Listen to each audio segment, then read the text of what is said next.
Buen día, nosotros somos el equipo 4 y vamos a hablarles sobre el espectro de respuesta inflamatoria a la infección, esto según el Surviving Sepsis Campaign. El equipo está conformado por Diana Álvarez, Brenda Carelli, Sofía, Naomi Ursúa y Aranza María. Muy bien. Antes de poder empezar bien con el tema, tenemos que ver qué es la sepsis. Esta se considera como una disfunción de los órganos potencialmente mortal causada por una respuesta desregulada de la infección en el huésped. Aquí tenemos que ver que la identificación temprana de la sepsis y su manejo adecuado en las primeras horas van a ser la garantía de que los resultados sean los mejores posibles. Una vez que se detecta tarde, es muy probable que el paciente no sobreviva o pueda llegar a caer en choque séptico. Esto es importante por eso es importante tener en cuenta las recomendaciones que se les van a dar más adelante. Según el Surviving Sepsis Campaign, vamos a encontrar que tenemos que hacer una detección y tratamiento temprano. Para hospitales y sistemas de salud se recomiendan los programas de mejora de desempeño para la sepsis y detección de sepsis en pacientes con alto riesgo.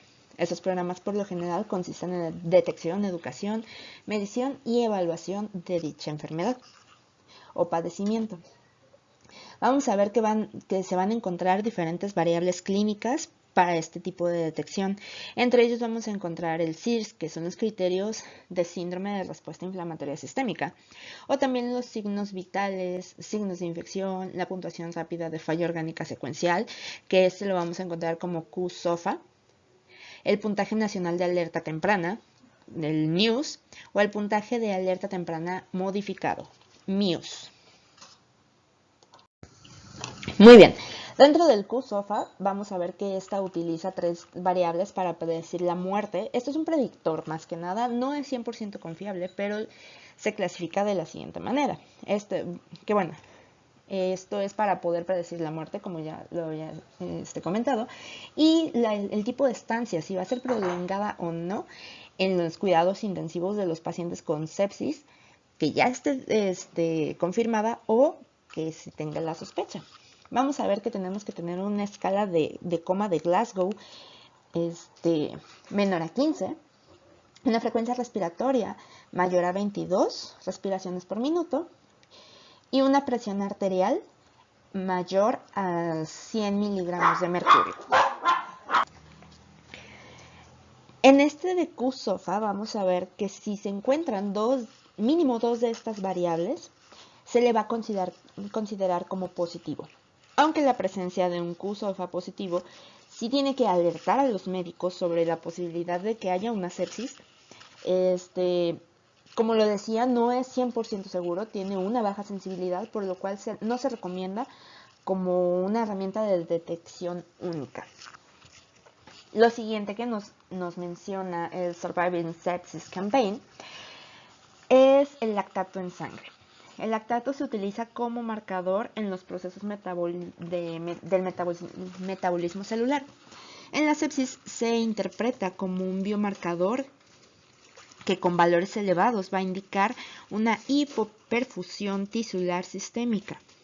Esto es a causa de una disfunción celular en pacientes con sepsis. Lo normal lo tenemos que encontrar entre 4.5 a 19.8 miligramos sobre decilitro. El lactato elevado se puede usar para detectar la presencia de sepsis entre pacientes adultos con sospecha clínica de dicho padecimiento, pero no es un criterio totalmente específico o sensible para confirmar el diagnóstico. Volvemos a lo mismo que se mencionaba en el Q-SOFA, no es de los mayores con sensibilidad para los diagnósticos, entonces no tienen que ser por sí solos una herramienta de detección única. Siempre se tiene que considerar en trabajar todos este tipo de factores o de biomarcadores en conjunto. Vamos a ver que también nos habla este documento sobre la reanimación inicial. La sepsis y el shock séptico son emergencias médicas, por lo que se recomienda que haya un tratamiento y una reanimación de manera inmediata. Para los pacientes con hipoperfusión inducida por sepsis o shock séptico, se va a sugerir que se administre al menos 30 mililitros por kilogramo de líquido cristaloide de manera intravenosa dentro de las primeras 3 horas de reanimación. Y para los adultos se sugiere guiar la reanimación para disminuir el lactato sérico en pacientes con niveles de lactato altos en lugar de usar el lactato sérico.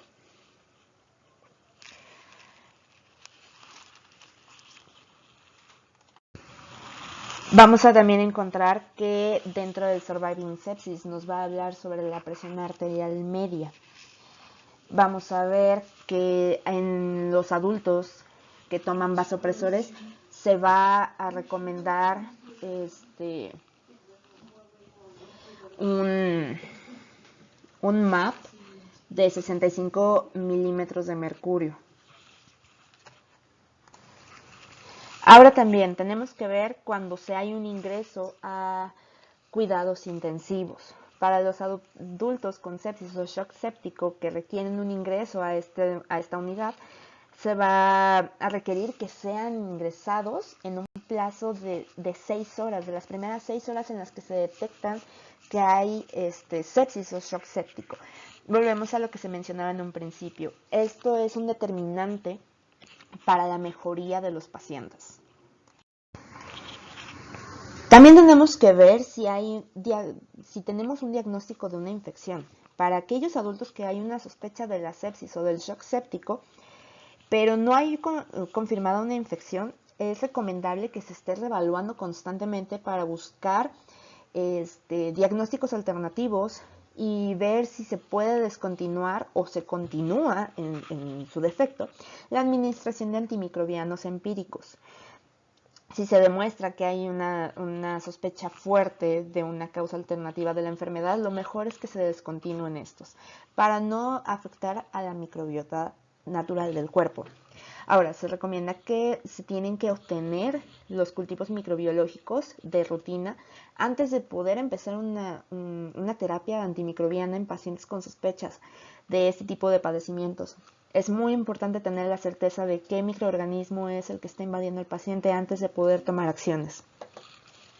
También vamos a ver que nos habla sobre los biomarcadores para poder iniciar con esta terapia de antibióticos. Ahora, los adultos con sospecha de sepsis o de shock séptico no se sugiere que se utilice la procalcitonina más evaluación clínica para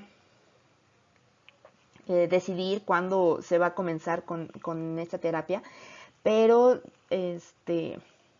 sí se recomienda que se haga una evaluación clínica sola. Tenemos que ver que la procalcitonina aumenta rápidamente en respuesta a estímulos proinflamatorios, y sobre todo en infecciones bacterianas, pero no es el marcador más confiable de todas maneras, y pues bueno, vamos a ver que tampoco se detecta en estados saludables. Ahora, también tenemos que ver el tipo de antibiótico que se le va a dar. Y tenemos que ver ciertos criterios. Si el shock está presente o si el shock está ausente. Vamos a ver si la sepsis es definitiva o si es probable, si es posible. Vamos a ver el tipo de situaciones en las que se va a administrar un antimicrobiano y en qué tiempos. Si la sepsis es definitiva o muy probable, se tiene que administrar de inmediato. Y esto tiene que ser dentro de la primera hora de reconocimiento de este padecimiento. Tenemos que ver también si el choque está ausente, también se puede alargar este tiempo hasta incluso 3 horas de que se detecta. Y esto sí vemos que persiste la preocupación de que haya una infección. También tenemos que tener en claro la elección antimicrobiana para los adultos con sepsis o shock séptico con alto riesgo de que se encuentre Staphylococcus aureus, el cual puede ser resistente a la metilciclina, se recomienda que se usen antibióticos o antimicrobianos de cobertura contra MRSA. Este se encuentra presente o representa aproximadamente el 5% de las tasas de infecciones con cultivo positivo entre los pacientes de estadio crítico. Entonces, es de los que podemos encontrar muy comúnmente y de los que se pueden sospechar. Van a haber factores de riesgo que tenemos que tener en cuenta, y estos son el antibiótico intravenoso reciente, antecedentes de infecciones cutáneas recurrentes o heridas crónicas, presencia de dispositivos invasivos, también la hemodiálisis o los ingresos hospitalarios que son recientes o recurrentes. Vamos a encontrar que también también podemos o nos habla sobre la terapia antimicótica.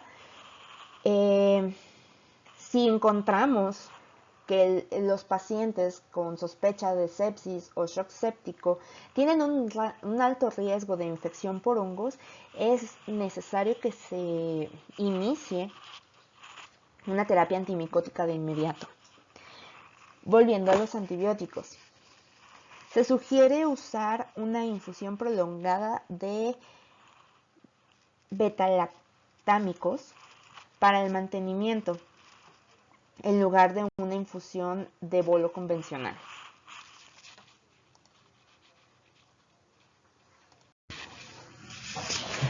Vamos a ver que tenemos también dentro de la guía que hablar sobre el manejo de fluidos. Esto es parte del manejo hemodinámico que se tiene que tener en los pacientes y es de suma importancia para la recuperación de estas personas. Vamos a ver que para el manejo de fluidos se recomienda usar cristaloides como un líquido de primera línea para la reanimación. Se sugiere usar cristaloides balanceados en lugar de una solución salina normal para la reanimación. Y también se sugiere que se utilice albúmina en pacientes que recibieron grandes volúmenes de cristaloides en lugar de usar los cristaloides solos. Vamos a ver que también vamos a tener agentes vasoactivos o los inótropos. Los agentes vasoactivos son recomendables en los pacientes con shock séptico, y en estos el uso de norepinefrina sobre otros vasopresores es el ideal, ya que presenta una menor mortalidad y menor riesgo de arritmias. Es considerado como un potente agonista de receptores adrenérgicos alfa 1 y beta 1 que generan vasoconstricción y aumento de presión arterial media con efecto mínimo en la frecuencia cardíaca. También vamos a encontrar que hay otros tipos de vasopresores como la dopamina, vasopresina, epinefrina, celepresin y angiotensina 2 con alternativas de aplicación en la falla de norepinefrina. Lo que sí tenemos que ver es que tanto el uso de dopamina como el de epinefrina pueden llegar a generar arritmias en el paciente, por lo que tienen que ser utilizados con mucho cuidado.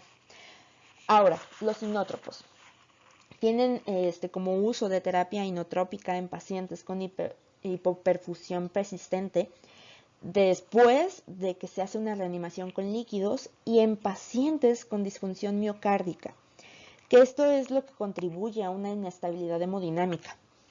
Los más utilizados son la dobutamina con norepinefrina o en su defecto la epinefrina sola. La dobutamina vamos a ver que aumenta el transporte de CO2 y de oxígeno, y esto va a generar un aumento de perfusión esplácnica y de oxigenación tisular. La epinefrina comúnmente se encuentra disponible en entornos de bajo recurso, entonces es ideal que también se utilice esa. Vamos a ver que tenemos que el Surviving Sepsis Campaign nos sugiere que se haga un monitoreo y un acceso intravenoso a estos pacientes. El uso de la monitorización invasiva de la presión arterial puede ser utilizada si es un recurso disponible, además de comenzar el tratamiento de vasopresores por vía periférica para restaurar la presión arterial. Pero esto es para un corto periodo de tiempo en lo que se puede asegurar que se pueda abrir una vía central. La vía periférica no tiene que ser la vía permanente.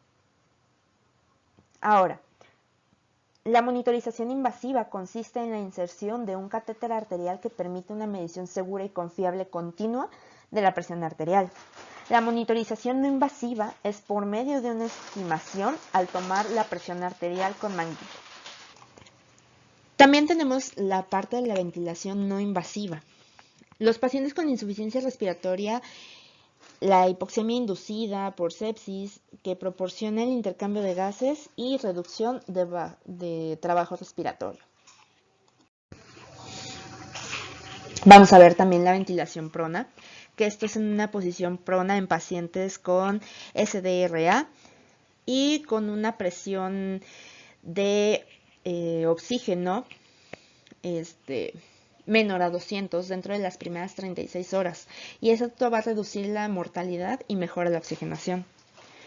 También vamos a ver lo del equilibrio de fluidos. La reanimación con líquidos solo debe administrarse si los pacientes presentan signos de hipoperfusión. Vamos a encontrar también la terapia de oxígeno nasal de alto flujo. Aquí vamos a encontrar, en la terapia de oxígeno nasal vamos a encontrar tanto la de alto flujo como bajo flujo, pero la de bajo flujo la vamos a dividir en pacientes con SDRA o los pacientes sin SDRA. La terapia de alto flujo se recomienda en pacientes con hipoxemia sin hipercapnia y administrado por cánulas nasales para evitar complicaciones de intubación. La de bajo flujo en pacientes con SDRA limita la presión inspiratoria y esto va a proteger a los pulmones. Se recomienda que sean 6 mililitros por kilogramo, pero esto es independiente al paciente. Y la de bajo flujo en pacientes sin SDRA es para pacientes con insuficiencia respiratoria aguda sin criterios de SDRA. Y esto va de 4 a 8 mililitros por kilogramo. Vamos a ver también que el Surviving Sepsis Campaign nos habla sobre los agentes neuromusculares bloqueadores o bloqueadores neuromusculares. Se va a hacer la aplicación de estos agentes en pacientes con SDRA moderada a grave para que se pueda facilitar la ventilación mecánica, cumpliendo con funciones de caja torácica.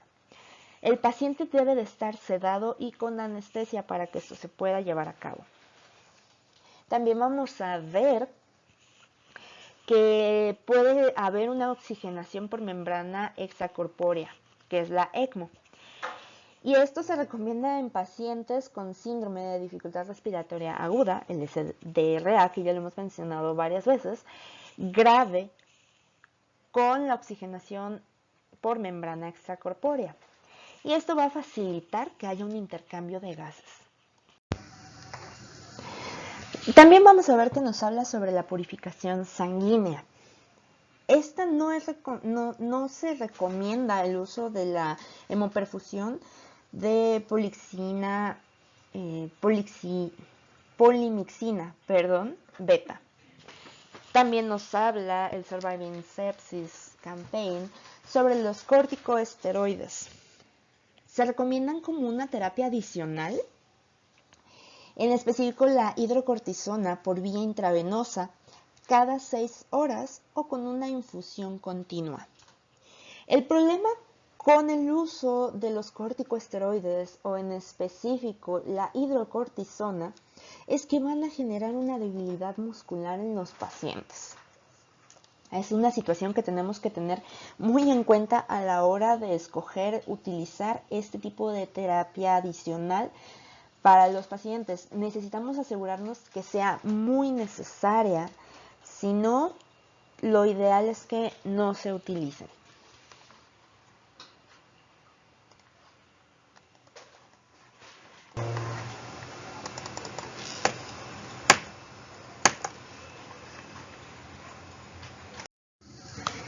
Si bien también nos va a hablar este documento, el cual estamos viendo que es un documento sumamente extenso, sobre la terapia con inmunoglobulinas. Aquí ellos nos mencionan que no se sugiere el uso de las inmunoglobulinas intravenosas. Esto puesto que en estudios recientes no se ha encontrado que haya una reducción significativa de la mortalidad en los pacientes a los que se les administra. Por lo tanto, no se le considera una terapia con unos buenos resultados que se pueda ser utilizada en buenas cantidades. Ahora también tenemos que ver que vamos a tener la profilaxis de úlceras por estrés. Si los pacientes que han caído en sepsis o en shock séptico tienen factores de riesgo para que haya sangrado gastrointestinal, sí se sugiere que se utilice la profilaxis para el tratamiento de dichas úlceras. Ahora bien, también vamos a encontrar que nos habla sobre la profilaxis del tromboembolismo venoso. Y pues bueno, aquí vamos a ver que para los adultos que han caído en sepsis o en shock séptico, se va a recomendar el uso de una profilaxis farmacológica para el tromboembolismo venoso. A menos de que encontremos una contraindicación para esta terapia. Si no, es fuertemente recomendable. Se puede utilizar heparina de bajo peso molecular, que por sus siglas en inglés la vamos a encontrar como LMWH, que es Low Molecular Weight Heparin. Esto es mucho mejor o es más recomendada que la heparina no fraccionada para poder tratar el tromboembolismo venoso. Ahora también vamos a encontrar que se habla sobre la terapia de reemplazo renal. Y pues bueno, para adultos con sepsis o shock séptico y que aparte tienen una falla renal aguda y que van a requerir una terapia de reemplazo renal, se recomienda que esta sea continua o intermitente. No es de mucha evidencia esta situación, pero pues es recomendable. Y en adultos con sepsis o shock séptico y que aparte haya una falla renal aguda, pero no se tienen indicaciones definitivas para el uso de esta terapia, es mejor no utilizarla. Tenemos que tener un control muy adecuado también de la glucosa en este tipo de pacientes. Se recomienda que cuando los niveles de glucosa se encuentren mayores a 180 miligramos sobre decilitro, se inicie una terapia con insulina de inmediato. Se debe destacar que después del inicio de la insulinoterapia, el rango que vamos a esperar que se encuentre en sangre es entre 144 a 180 miligramos sobre decilitro. Hablando también sobre la vitamina C, para los adultos que están en sepsis o shock séptico, no se sugiere que haya un uso de vitamina C intravenosa. Es una recomendación muy débil, por lo tanto, y como no tiene una gran evidencia detrás, lo mejor es no utilizarla. De siguiente manera, vamos a ver que también está la terapia con bicarbonato. Y pues bueno, esta más que nada se analiza en los adultos con shock séptico y que aparte van a presentar una acidemia láctica inducida por hipoperfusión. Pero no se sugiere que haya un uso de bicarbonato de sodio como terapia para mejorar la hemodinamia o para reducir los requerimientos de vasopresores. Si encontramos que tiene la persona que está en shock séptico una acidemia metabólica severa, que esta es menor a 7.2 en el pH y que aparte tiene una insuficiencia renal aguda, se va a sugerir el uso de bicarbonato de sodio como terapia, pero solo en estos casos. El Surviving Sepsis también nos habla sobre el manejo de la nutrición. Y la alimentación enteral se sugiere que se puede utilizar, pero tiene que ser de un inicio temprano. ¿A qué nos referimos con esto? Que tiene que ser dentro de las primeras 72 horas. Eso tenemos que tenerlo muy en cuenta. Dentro de las primeras 72 horas que el paciente está en la unidad de cuidados intensivos. Vamos a ver también los objetivos del cuidado. Se recomienda en este tipo de pacientes la discusión sobre los objetivos del cuidado y la prognosis del paciente.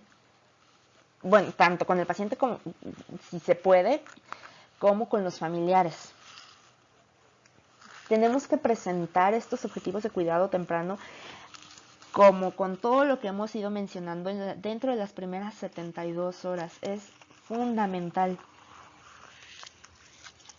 Los cuidados paliativos.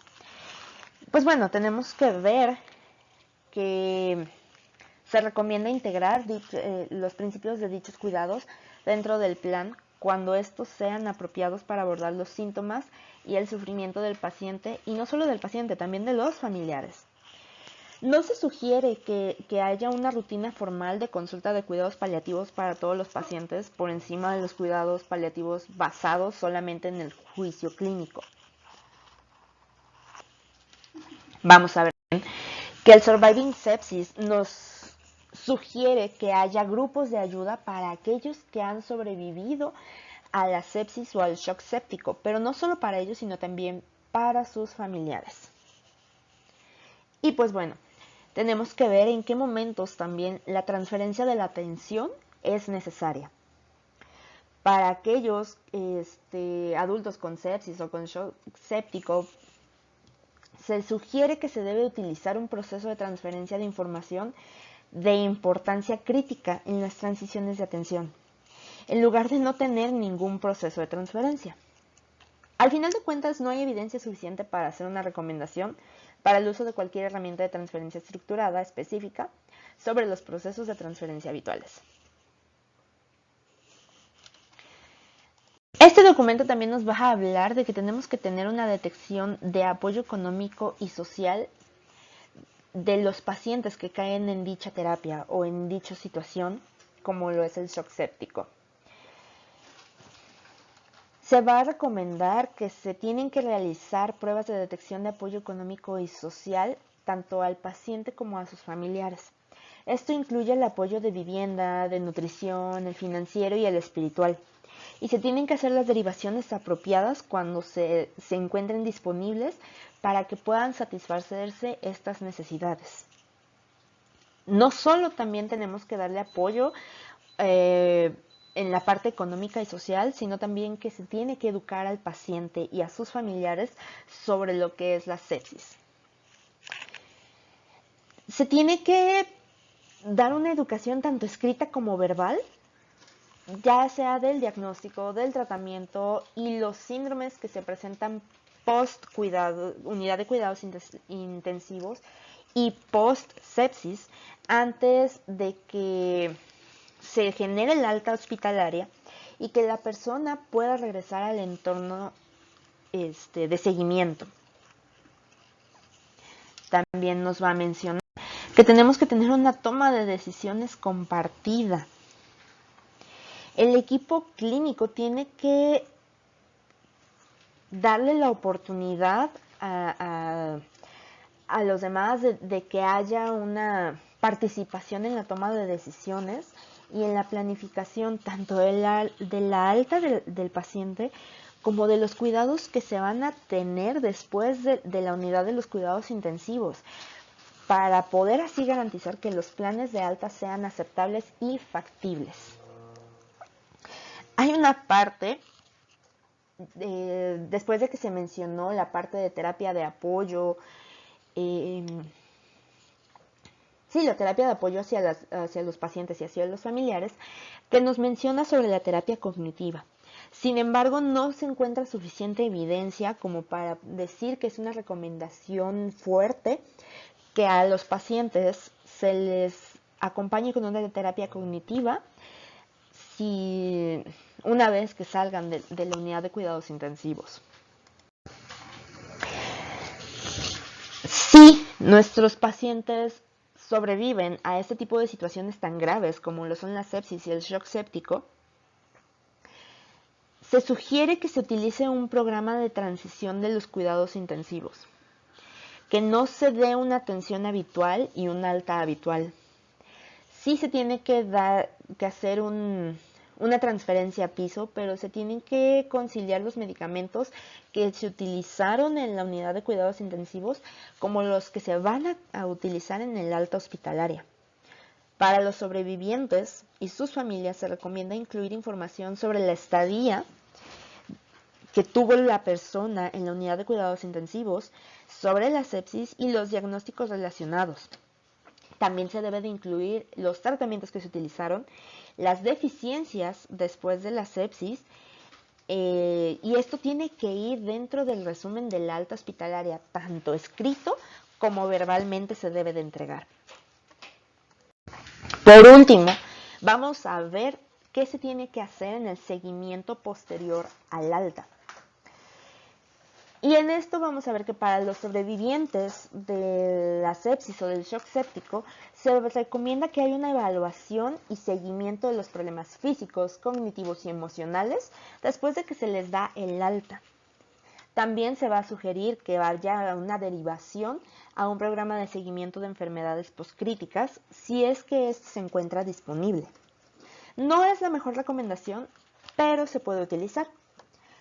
Y para los sobrevivientes que hayan recibido una ventilación mecánica durante las primeras 48 horas o que hayan tenido una estancia en la unidad de cuidados intensivos mayor a 72 horas, se sugiere la derivación a un programa de rehabilitación post-hospitalaria. Y pues bueno, debemos de recordar que la inflamación aguda es una respuesta rápida de nuestro organismo ante un agente agresor y esta nos sirve para liberar los mediadores de respuesta del huésped. Tiene 3 componentes mayores, que es la alteración en el calibre vascular, que esta va a aumentar el flujo sanguíneo. Hay cambios estructurales en la microvasculatura que van a permitir que proteínas plasmáticas y leucocitos abandonen la circulación, haya migración y acumulación y activación de leucocitos en el foco de la lesión.